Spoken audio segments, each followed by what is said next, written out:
안녕하세요. 워싱턴 윤준혜의 윤주입니다. 오늘 아침 가게를 가려고 집을 나와 프리웨이를 타려는 순간 UPS에 드랍해야 할 리턴 패키지를 안 챙겨 나온 거예요. 이 깜빡증. 한 달에 두세 번은 꼭 뭐를 챙겨오지 않아서 다시 차를 돌려 갔다 온다든지 커피를 챙겨놓고 안 가져 나온다든지 꼭 이러는 거 있죠? 좀 차분하게 챙기면 좋겠구만. 제가 성격이 좀 많이 급해요. 외우는 전화번호가 회사 번호 또는 집 번호뿐이신가요? 주변 사람과 대화 중 80%는 문자나 SNS로 하시나요? 전날 먹은 식사 메뉴가 생각나지 않으세요? 신용카드 결제 시 사인하는 거 외에 손으로 글 쓸 일이 없으세요? 처음 봤다고 생각했는데 실은 전에 만난 적이 있는 사람이었던 적이 있으신가요? 자꾸 같은 말을 하느냐는 지적을 받은 적이 있으세요? 운전은 내비게이션에 의존하고 목적지로 가는 길을 떠올려 본 적이 없나요? 몇 년째 사용하고 있는 본인의 전화번호가 갑자기 떠오르지 않은 경험 있으세요? 분명히 알았던 한자나 영어 단어가 생각나지 않나요? 애창곡이라도 가사를 보지 않으면 노래를 못 부르세요? 지금 드린 리스트에서 4개 이상 해당되시면 디지털 치매 해당자라고 하네요. 3개라면 디지털 치매 위험군으로 평가합니다. 치매, 이러니까 무섭죠. 무서워하지 마세요. 증상을 정확히 알고 있어야 개선도 되는 겁니다. 무심코 스마트폰 화면을 켰을 때 무엇을 하려고 했는지 기억나지 않거나 아직 젊은 나이인데도 자꾸 깜빡깜빡 하는 것 같다고 느낀 적 있으시죠? 요즘 20, 30대의 절반 가까이가 이런 현상을 겪고 있다고 합니다. 이들을 일컬어 탄생한 신조어가 바로 영츠하이머예요. 영츠하이머는 젊은 층에서 건망증이나 기억력 감퇴를 겪는 현상을 의미하는 말로 젊은, 영과 알츠하이머의 합성어인데요. 영츠하이머는 질병이라기보다는 하나의 사회적 현상으로 이해되고 있어요. 노년기 치매에 못지않게 영츠하이머에 대한 관심이 높은 것은 젊은 세대가 기억력 감퇴를 두려워한다는 것을 의미합니다. 인터넷 한 사이트에서 주관한 통계에 따르면 20, 30대 남녀 중 44%가 자신이 영츠하이머라고 대답했는데요. 알츠하이머는 뇌세포 파괴로 인한 질병이지만 영츠하이머는 뇌의 과부하로 인한 현상이라고 할 수 있어요. 영츠하이머는 주로 집중력과 단기 기억 저하 문제와 얽혀 있는데요. 영츠하이머의 원인은 크게 과도한 디지털 기기 사용, 우울증, 블랙아웃 등으로 나뉘어요. 우선 스마트폰과 같은 디지털 기기는 영츠하이머에 가장 큰 영향을 미칩니다. 또 다른 원인은 우울증을 비롯한 정신적인 스트레스예요. 우울함을 느낄 때 분비되는 스트레스 호르몬인 코르티솔은 뇌세포의 생성과 재생을 방해하죠. 코르티솔이 과도하게 분비될 경우 뇌에서 기억을 담당하는 해마가 손상되고 결과적으로 기억력이 떨어져요. 또한 5, 60대 때부터 우울증을 겪은 사람은 다른 사람보다 치매가 더 빨리 나타나기도 한다는 연구 결과가 있어요. 마지막으로 음주로 인한 블랙아웃이 영츠하이머의 원인이 될 수 있는데요. 흔히 필름이 끊기는 현상이라고 알려진 블랙아웃은 단기 기억 상실의 일종이에요. 이와 같은 기억의 공백이 반복되면 해마의 단기 기억 저장 능력이 저하됩니다. 알코올 또한 코르티솔과 마찬가지로 뇌세포에 악영향을 미치는데요.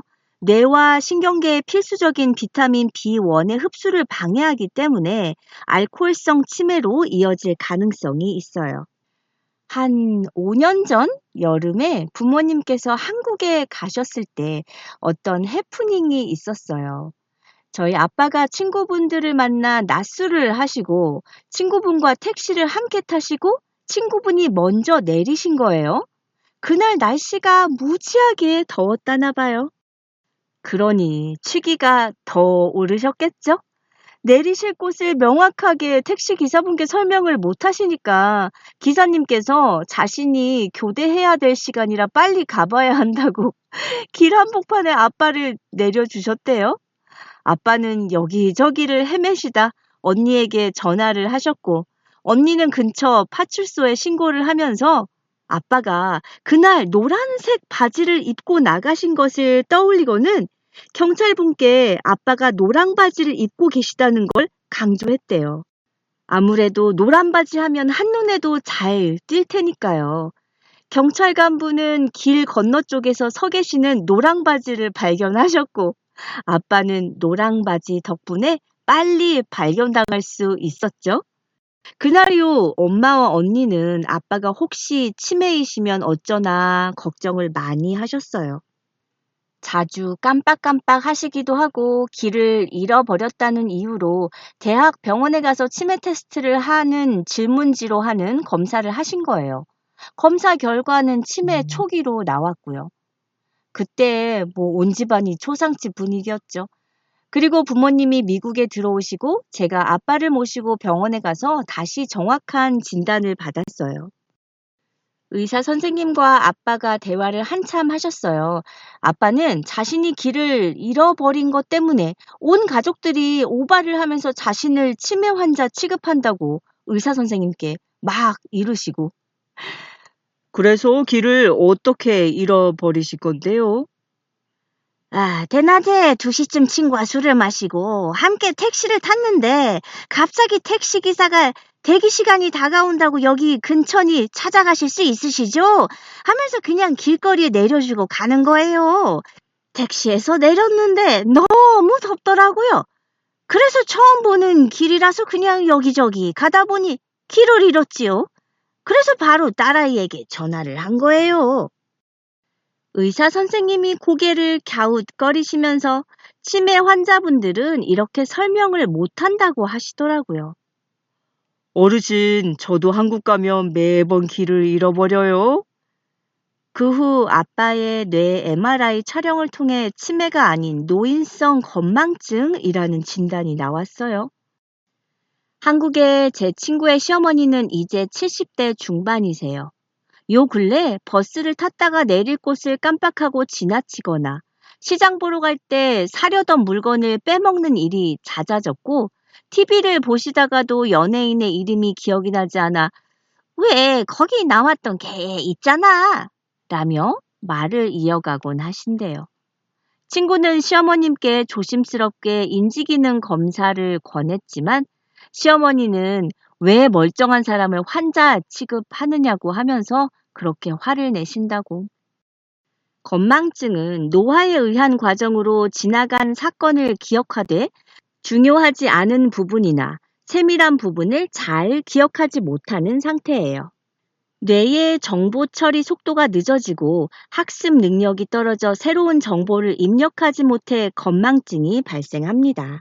개인의 일상생활이나 업무 수행에 심각한 지장을 초래하지는 않아요. 반면 치매는 뇌혈관에 문제가 생기거나 베타 아밀로이드 같은 이상 단백질이 뇌에 쌓여 발생하는 질환이에요. 일상생활을 정상적으로 유지하던 사람이 후천적으로 기억력, 언어 기능, 시공간 능력과 같은 여러 가지 인지 기능이 저하돼 일상생활이나 사회생활에 문제가 발생한 상태를 의미합니다. 깜빡깜빡 기억력에 문제가 생기는 건망증과 치매, 두 질환을 구분하는 방법은 무엇일까요? 건망증일 땐 전체 사건은 잘 기억하는 반면 세세한 점을 떠올리지 못하는데 이때 귀뜸하거나 힌트를 주면 기억해낼 수 있지만 치매는 전체 사건에 대해서 기억하지 못하고 대화를 했다는 사실 자체도 잊어버리거든요.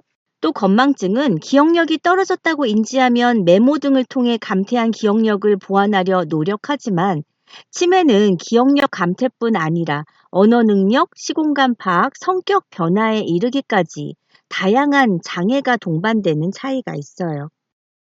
노인의 기억장애가 비교적 짧은 기간에 걸쳐 빠르게 진행하거나 일상생활이나 업무 수행에 지장을 초래하는 수준이라면 반드시 인지 기능에 대한 자세한 평가가 필요합니다.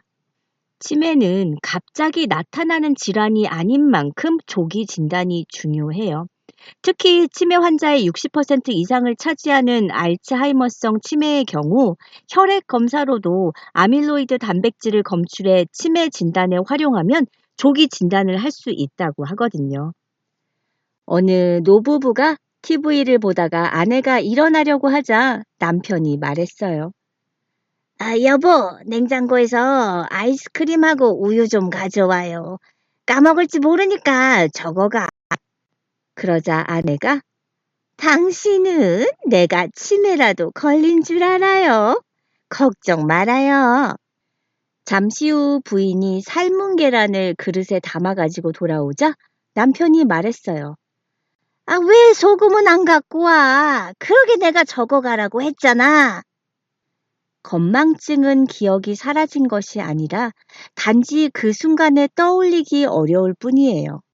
차근차근 상황을 되짚어가면 다시 기억해낼 수 있지만 초기 치매 증상은 기억 자체가 사라지기 때문에 원래의 기억 자체를 떠올릴 수가 없다는 거죠. 건망증으로 진단된 사람들의 상당수가 치매로 진행됐다는 보고가 있지만 이것이 과학적으로 입증된 것은 아니랍니다. 일상생활에 지장을 줄 만큼 심하게 기억력이 떨어지는 경우는 건망증이 아닌 기억장애로 진단할 수 있는데요. 특히 다른 사람들 대부분이 기억하는 일을 혼자만 기억하지 못할 경우에는 건망증보다는 기억장애를 의심해 봐야 한대요. 저도 깜빡깜빡 할 때마다 나이를 먹고 있구나라는 생각에 우울한 기분이 들기도 해요. 뇌가 여러 일을 처리하면서 과부하가 생겨 일시적으로 저장된 기억을 끄집어내는 능력에 문제가 생긴 경우 건망증이 생긴다고 합니다. 영츠하이머도 아니고 치매도 아닌 나이가 들면 머리카락이 빠지고 근육이 점점 약화되는 것처럼 건망증도 인체 노화에 따른 자연스러운 현상이에요. 일상생활에서 한꺼번에 여러 가지 일을 기억해야 하지만 40, 50대가 되면 젊었을 때에 비해 기억하는 반응 속도가 느려지거나 기억 용량이 부족해 일시적으로 잊어버리는 현상이 나타나게 되는 거죠. 회사에 가방이나 자켓을 두고 오는 경험, 우산을 잃어버리는 경험, 애지중지하던 물건을 잃어버리는 경험, 이런 일은 나이 어린 사람들도 다 경험하는 일이에요. 이런 것은 건망증이 아니라 그냥 정신을 안 차리고 다니기 때문에 생기는 일이에요. 문제는 뭐 특별히 정신 놓고 사는 것도 아닌데 예전만 같지 못하게 자꾸만 깜빡하거나 하는 것인데요. 예를 들어 이름이나 전화번호를 듣고도 금방 잊어버린다든지, 아, 뭐지? 계속 생각을 해내려 한다든지. 건망증과 민첩한 관계가 있는 전두엽은 다행스럽게도 끊임없는 자극을 통해 기능이 향상된다고 합니다.